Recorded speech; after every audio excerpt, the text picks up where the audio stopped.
بسم اللہ الرحمن الرحیم۔ شروع اللہ کے نام سے جو بڑا مہربان نہایت رحم کرنے والا ہے۔ Welcome to my YouTube channel Urdu کہانیاں۔ لاہور کے پوش علاقے میں ایک کشادہ مکان تھا جس کے دروازے پر اکثر خوشیوں کی دستک سنائی دیتی۔ یہ گھر محبت، سکون اور خوشی کی علامت تھا۔ اس گھر کے مکین ایک جوڑا اور ان کی اکلوتی بیٹی عالیہ تھی۔ عالیہ کے پیدائش کے دن سے ہی اس گھر کے چراغ جل اٹھے تھے۔ باپ نے دعا کے لیے ہاتھ اٹھا کر کہا تھا، یا اللہ، یہ بچی میری آنکھوں کی ٹھنڈک ہو، اس کی زندگی میں کبھی دکھ نہ آئے۔ عالیہ کو ناز و نعمت سے پالا گیا، ہر خواہش پوری ہوتی، ہر ضد پر باپ مسکرا کر مان جاتا۔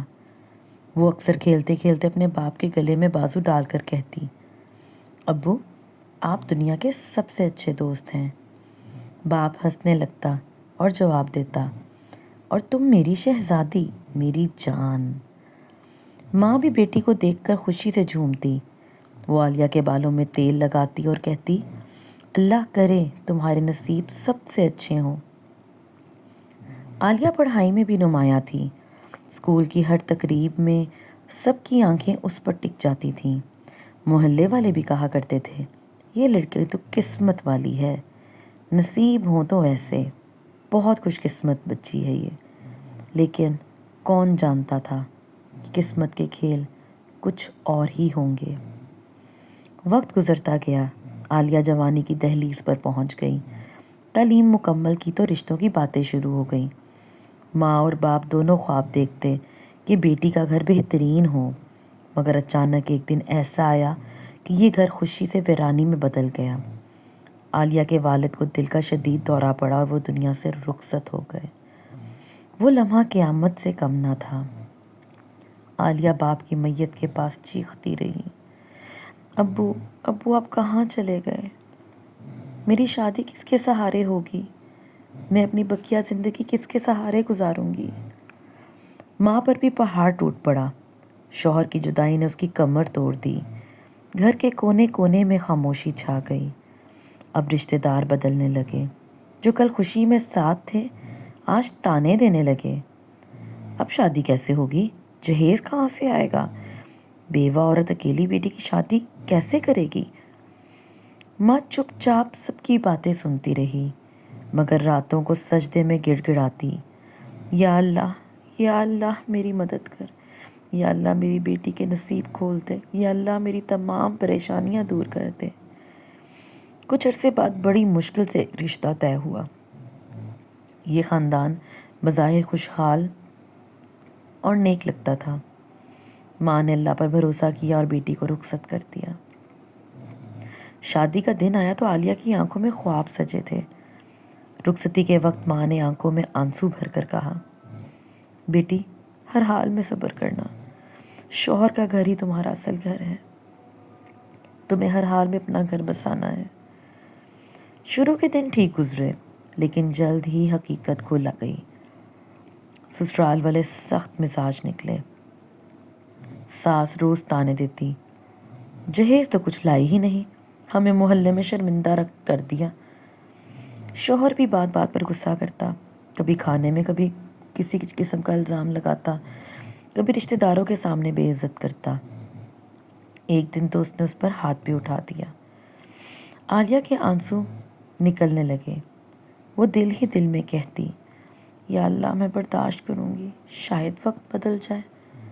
لیکن وقت نہ بدلا اور ظلم بڑھتا چلا گیا۔ ایک دن جھگڑا اتنا بڑھ گیا کہ شوہر نے غصے میں کہا، جا، تجھے طلاق دی، طلاق، طلاق، طلاق، اب یہاں مت کبھی رکنا، نکلو میرے گھر سے۔ دنیا یکدم اندھیرا ہو گئی۔ عالیہ زمین پر گر پڑی۔ جب ہوش آیا تو ماں کے گھر میں تھی۔ ماں نے بیٹی کو سینے سے لگایا، مگر خود بھی رو رہی تھی۔ لوگ پھر زہر اگلنے لگے، لڑکی ہی قصوروار ہے، اپنا گھر نہیں بسا سکی، طلاق لے کر واپس آ گئی، اب کون شادی کرے گا بن باپ کی طلاق یافتہ بیٹی سے؟ عالیہ راتوں کو جاگتی اور روتی، کیا واقعی قصور میرا تھا؟ میں نے تو ہر ظلم برداشت کیا، ماں اس کی آنسو پوچھتی، بیٹی قصور تمہارا نہیں، یہ وقت کا امتحان ہے۔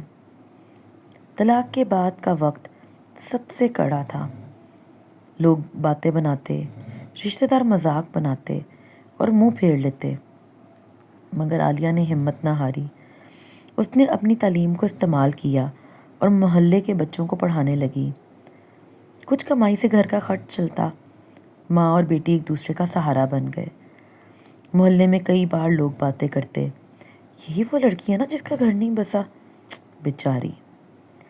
عالیہ دل ہی دل میں دعا کرتی، یا اللہ، میں نے سب کچھ برداشت کیا، اب مجھے تھوڑی سی خوشی عطا کر دے۔ چند سال گزرے تو اللہ نے اس کی زندگی میں روشنی بھیج دی۔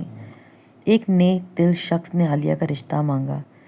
وہ خود بھی دکھ جھیل چکا تھا مگر دل سے نرم اور با اخلاق تھا۔ ماں نے دعا کے ساتھ بیٹی کو رخصت کیا۔ اس بار عالیہ ڈرتے ڈرتے گئی، لیکن جلدی اس نے محسوس کیا یہ گھر پچھلے گھر سے بالکل مختلف ہے۔ شوہر محبت اور عزت دیتا، تم میری زندگی کی سب سے بڑی خوشی ہو۔ ساس اس سے بیٹیوں جیسا سلوک کرتی۔ عالیہ کے زخم بھرنے لگے۔ وہ جو پہلے ٹوٹ چکی تھی اب ایک نئی زندگی جینے لگی۔ ماں کے آنسو اب شکر کے تھے۔ وہ سجدے میں کہتی، یا اللہ تیرا شکر کہ میری بیٹی کو صبر مل گیا۔ عالیہ کی کہانی ہمیں یہ سکھاتی ہے کہ زندگی کے دکھ اور تانے وقتی ہیں۔ اگر انسان صبر کرے اور اللہ پر بھروسہ رکھے تو آخر کار خوشیوں کے دروازے کھل ہی جاتے ہیں، اور صبر کا صلہ ہمیشہ میٹھا ہوتا ہے، کیونکہ اللہ انصاف کرنے والوں کے ساتھ ہے۔ امید کرتی ہوں آپ کو آج کی میری یہ کہانی پسند آئی ہوگی۔ کمنٹ سیکشن میں اپنی رائے کا اظہار کیجیے گا، چینل کو لائک اور سبسکرائب کر دیجیے گا، بیل آئیکن کو کلک کرنا مت بھولیے گا تاکہ آپ کو میری اگلی کہانی کا نوٹیفیکیشن بر وقت ملتا رہے۔ اپنا بہت خیال رکھیے گا۔ تب تک کے لیے اللہ حافظ۔